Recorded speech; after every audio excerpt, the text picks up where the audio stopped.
listeners. My name is Nicolaas van Wyk, and today I have the privilege of interviewing Pamela Naik for CFO Club. I'm reading, I've just before we start, I've been reading a bit on LinkedIn about Pamela. She's a very competent and qualified financial manager, CFO, with quite impressive designations. I see there's an ACMA, a CGMA, as well as a CASA. Um, and if you don't know Pamela, you can go hop over to her LinkedIn profile. It's very interesting reading about her history and background.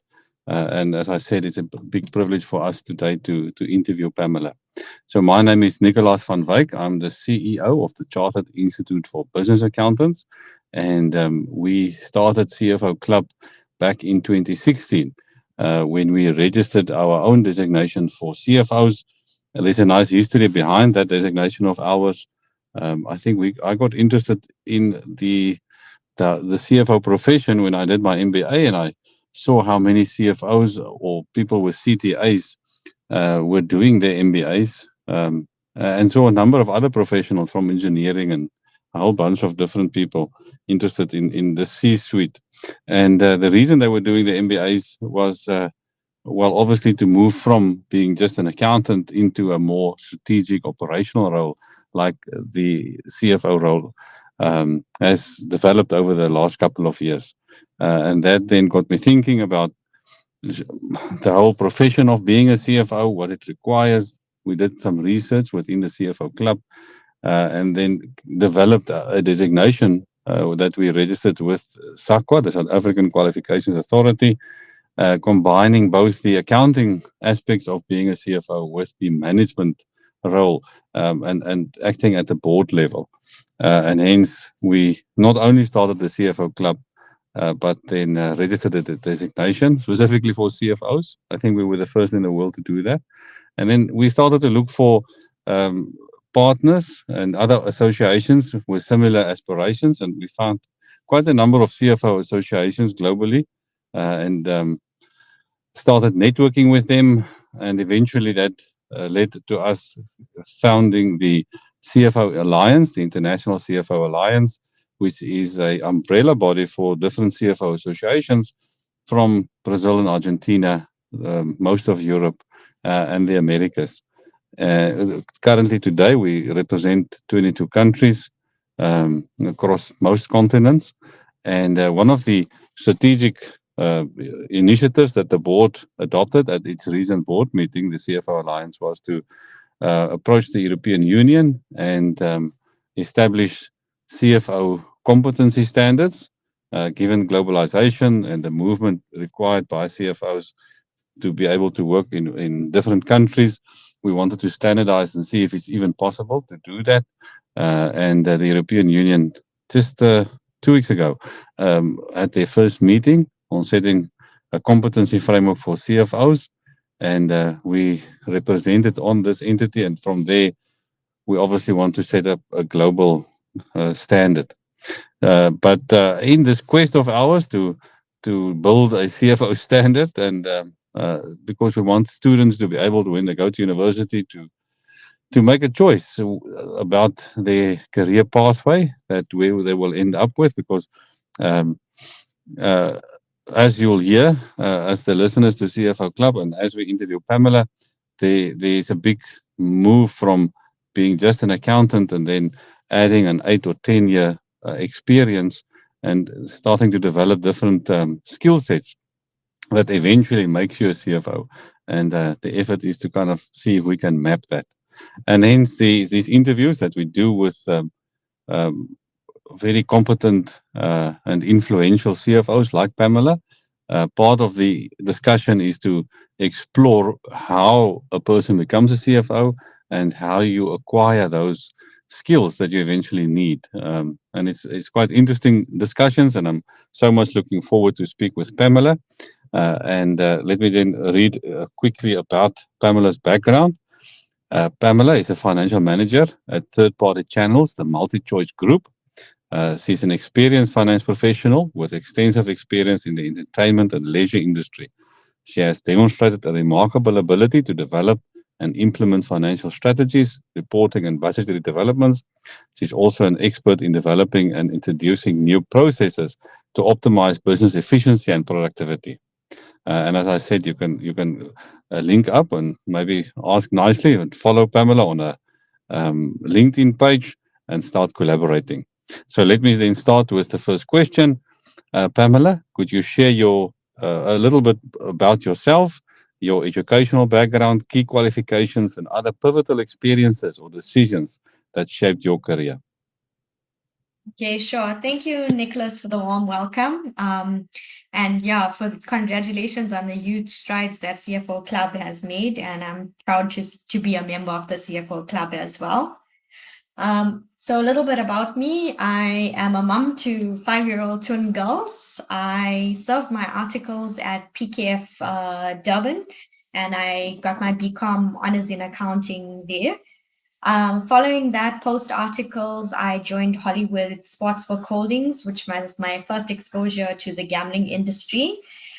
During my time there, I was, aside from the financial accounting aspect of the side of the business, I was involved in the taxes and tax structuring, as well as looking at some of the individuals' taxes, which later on led me to pursue a postgraduate diploma in taxation.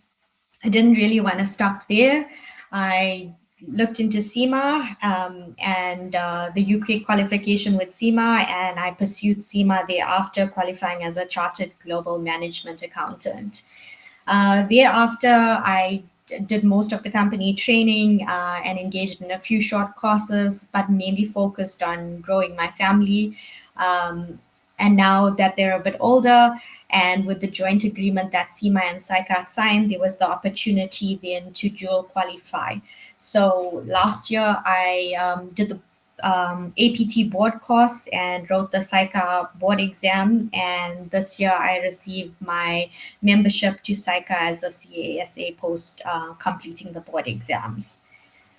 So I would say really what led me into the finance profession and following this career path was growing up watching my dad, who worked in finance for some of the big companies, and seeing him work, him taking us to work, which that led me to pursue a career in finance. Thank you for sharing with that. That's your history and background and development with us. It is always noteworthy how our family life shapes our career choices. We had a number of other CFOs that we also interview, and many of them uh, share with us what they've seen from their parents is what they then eventually become, or that's what's kindled the interest in the profession. It's also impressive that you now hold dual designations with both CIMA as well as SICA, and I know CIMA also has an entry route for CFOs because they add this management part. As SIBA, we also have an agreement with CIMA, and it's always good to see the professional bodies cooperating. My follow-up question, reflecting on your career, is there anything you would have approached differently? Who were your mentors and how did they influence your path? Yeah, so reflecting back on my career, there is some things that I would approach a bit differently. I have been in the gambling industry for quite some time. And I think earlier on in my career, it would have been beneficial to my career aspirations and my career goals to get a bit more varied industry exposure. So the only thing I would do differently is maybe get involved in a wider variety of industries earlier on, but not moving on too quickly in the same breath. Then to address your second question in terms of my mentors, so like I mentioned, one of my mentors throughout my life was my dad, being a finance professional himself, and following the pathway that he laid out. Most recently, when I was actually considering a bit of a change and stuff like that, I reconnected with Kovani Mudley, who was on campus with me, and she offered quite a bit of coaching and mentoring, and pushed me a bit to believe in myself and pursue further career aspirations. So I would say most recently she'd be one of the people who influenced the path that I'm now on. It's always nice to have mentors. It lays a very good foundation. But what I found myself is as I moved up into the C-suite, it becomes more and more lonely. Um, and you can't, you, as you go higher, you don't know really who to trust and who's going to influence you. What has been your experience? Yeah, so that's quite true. And like you said, so now it's about giving back. So with CIMA, we do have a mentorship program. So with CIMA, I'm both a mentor and a mentee. So it does help you give back, and you're not sitting alone there. And it's also about continuous learning. So it's about passing on your skills to those who are your mentees, and then still gaining the skills in my position where I am now from those above me as well. Yeah, thank you for sharing that. It's always good to have that mentor program, and that's also what we want to do with the CFO Club, where we started the different work groups and just enable the CFOs to be able to engage with each other. And I must say, the our CFO alliance and the connection we have with international CFOs really gives a nice context for CFOs to operate in. My third question: what were the most valuable lessons from your early career at PKF? And what challenges did you face leading a finance team across 18 entities at Hollywood Sportsbooks? So at PKF Durban, with it being like my first full-time employment type of place, being exposed to different types of clients with different personalities in different industries, you quickly learn negotiation skills and how to approach different people and different sort of cultures and that sort of thing. But what I really learned as well is how I like to be managed and how to manage other people. Because in my second and third year of articles is when I got my sort of management experience as such, and how different people require different approaches. And then, in terms of the second question, the challenges that I faced at Hollywood, leading 18 entities. So, when I went in, it was a fairly young finance team. So, that did come with its own challenges. I was promoted at a time when I was also myself fairly young and new to managing people and such a large team at once. So some of the challenges we're getting buy-in and achieving goal congruency across 18 entities. Because you would find in some months, some entity units would achieve their objectives and meet their deadlines, wouldn't. So it was all time working together, building that goal congruency and working as a team to achieve the group objectives as a whole and meet the deadline. And that came with time and experience. And I was lucky there in that Rowan and Trillian, the CFO at that time, and the senior finance manager at that time did help in mentoring me in the soft skills in that aspect. How did you decide, or did it just happen that you found yourself within the entertainment or gaming industry? I see that you were an employee of the year at Grand Gaming. Yeah, so and what is unique about that type of industry? It is very fast paced. And to answer your first, but I kind of just fell into it. Post articles, I landed up in Hollywood. And I guess because it's such a niche area, the people I get approached by and the people who are seeking those skills are within the gaming industry. And because it's so fast paced and highly legislated, it's better that somebody know the industry. So that's really how I got into it. The betting industry is getting very quite. I think maybe I just became aware of it lately. I started watching UFC, and Okay. I can see the and also with the rugby, Hollywood bets. There's some big sponsors involved within the sporting environment. So is that a growing and expanding industry?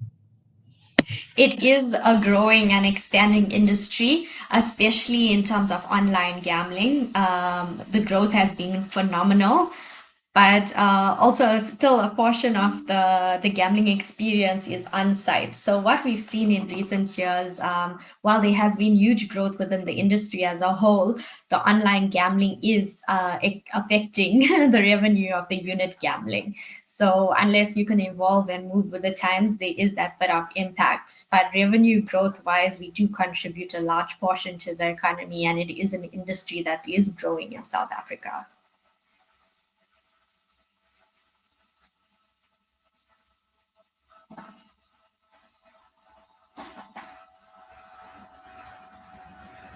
Across MultiChoice's broad international presence.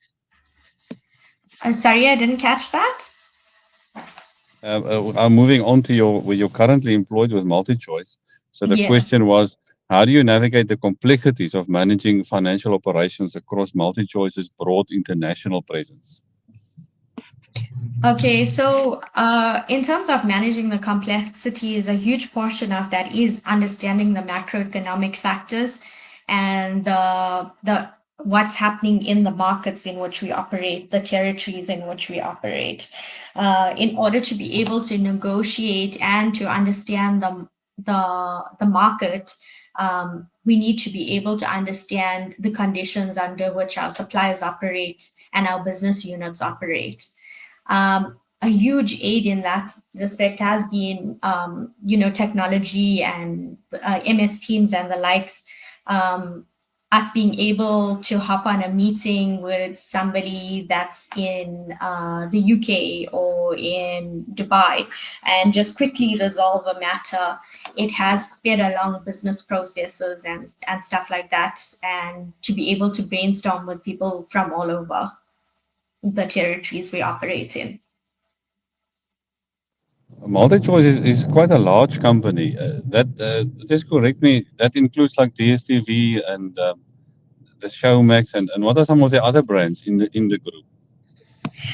So we also have Ideto, which is our technology-based company. We have Moment, which is a payments platform.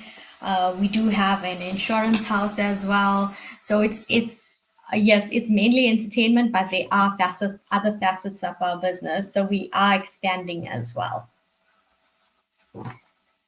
And in which section of MultiChoice are you currently working, and how do you then operate within this broader finance team? Do you have regular meetings, regular reports? Yeah, so I operate within general entertainment, which is more under the MultiChoice South Africa and MultiChoice Africa umbrella.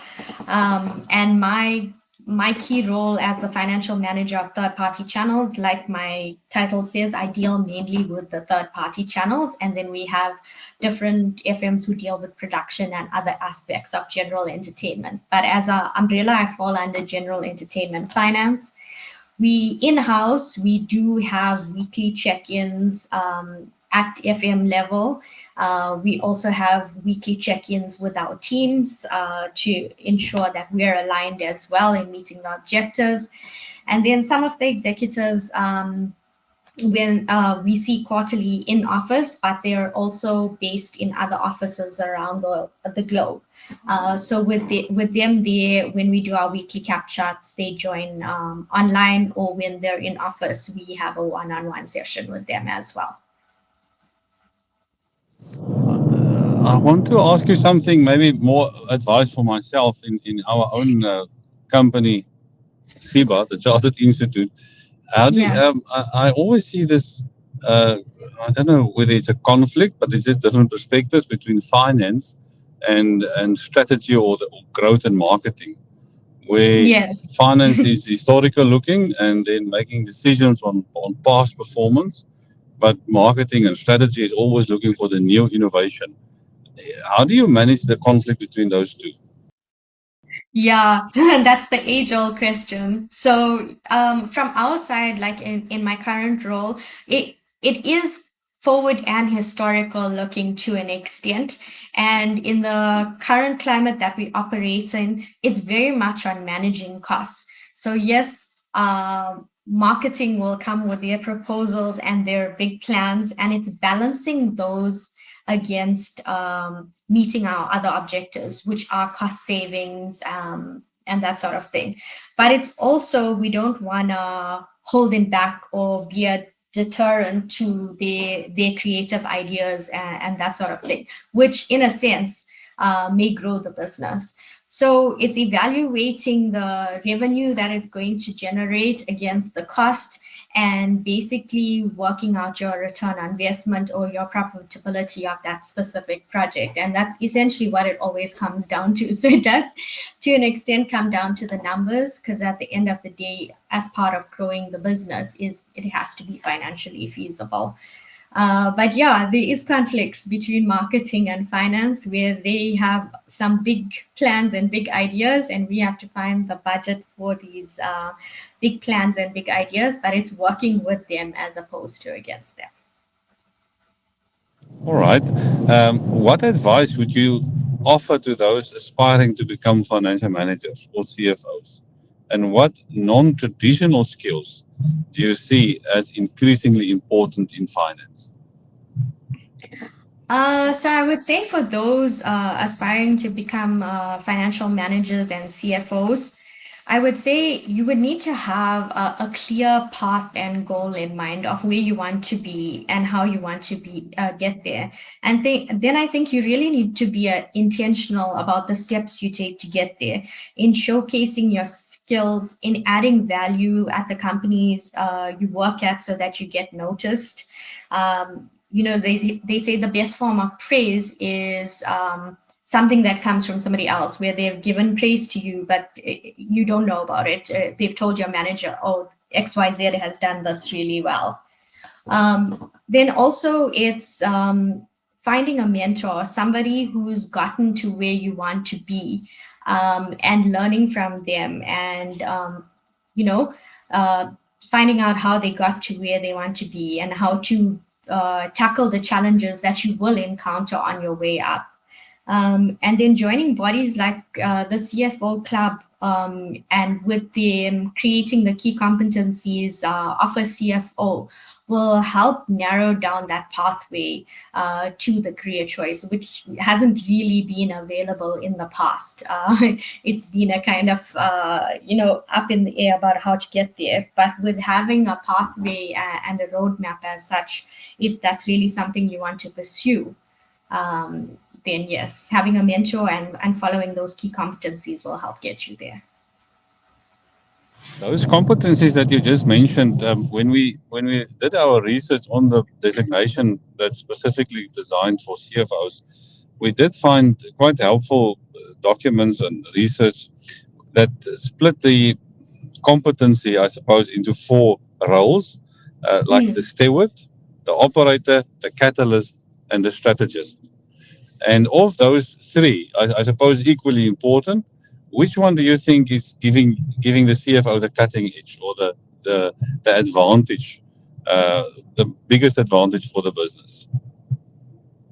So I would say, coming from a CMA background, I can't avoid the strategist. The catalyst and the strategist would be that those key faces that drive that role forward. Because I would say the steward and the operator are more sort of your day to day, and it's what you have to do. It's the core of the role. But the catalyst and the strategist is where you can affect real change within the business, where you can have an impact and drive the business forward. And it's a space you have to maneuver in. And then these two skill sets or roles, the catalyst and strategist, it's not something that you really can learn in a degree. And in what way have you gained those competencies? And how long does it take to master them? So I would say I'm still mastering them. Nobody's ever reached the end. But yeah, it comes from experience and learnings and making mistakes along the way. It's how you know how to do things better.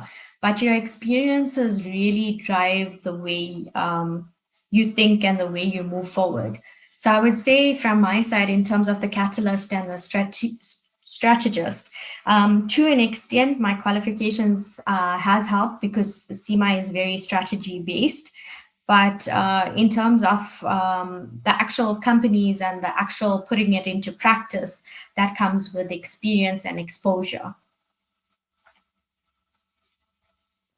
Yeah, that is like, it's actually you achieve those skills post your qualification, and at when we registered our CFO SA, we, and I think that's also what we'll be doing with the EU, is how do you determine whether the person has achieved those competencies? If you just finished your articles and you just obtained your qualification, then you still need so much experience going forward, which is another 8 to 10 years. And what we then did was to map those competencies and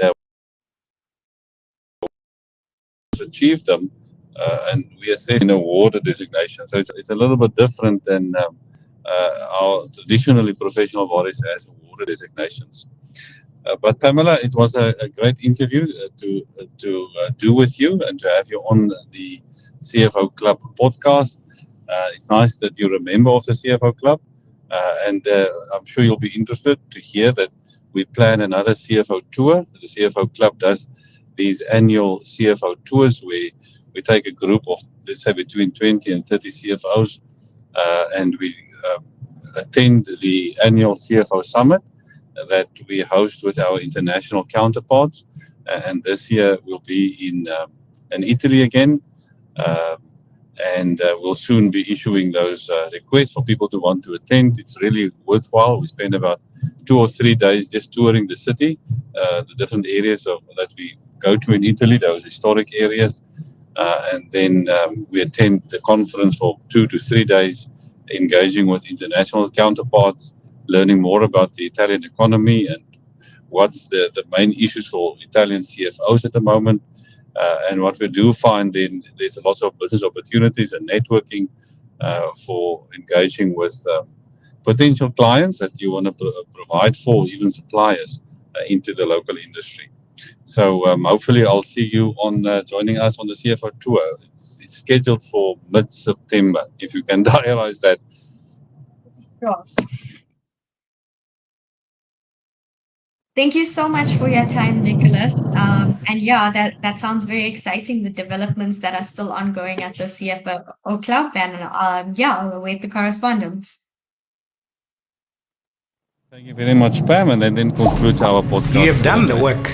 You have earned the title. Thank you, Nicolaas. Now get the designation.